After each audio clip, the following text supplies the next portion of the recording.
lots of elements, whether it's soil tillage, irrigation, those are the basic must-haves that you need to do to optimize your productivity. So that needs to be there, that needs to be spread across even more. Farmers need to get access to those machineries, and that requires finance to some extent, and that's a separate topic of discussion. IoT, it's not a market yet. Again, at an enterprise level where you're doing contract farming, for example, if Prawn was to do it for their own contract farming through their own, very close-looped farming network, it's a possibility. But that small farmer in Brahmanbaria or anywhere else in the country, it's not going to happen. It's just the economics don't work. But AI, of course, at a public sector level, at an enterprise level, huge potentials. For example, I talked about regenerative agriculture, and that's something that a lot of the development sector has been doing for many years now.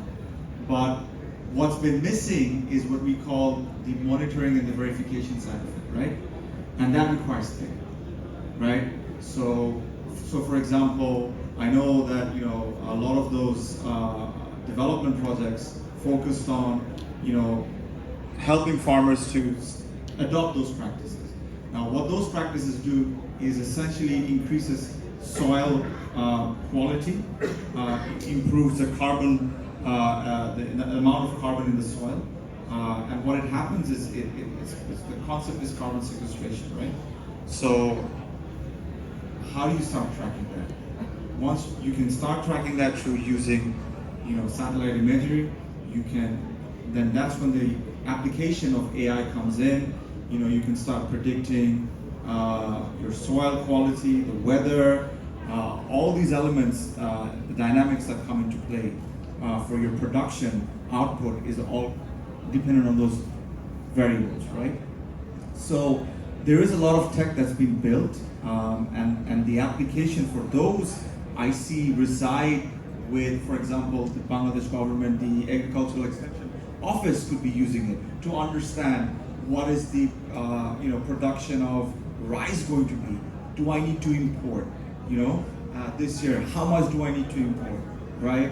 And then on top of that, at a grand scale, you can start tapping into the carbon credit markets as well. Start monetizing on that.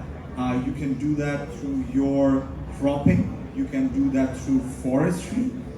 There's so many innovative ways you can do that, right? So those are more practical application. Again, more enterprise level application and more maybe government level, institutional level adoption, not particularly at an individual farmer level adoption.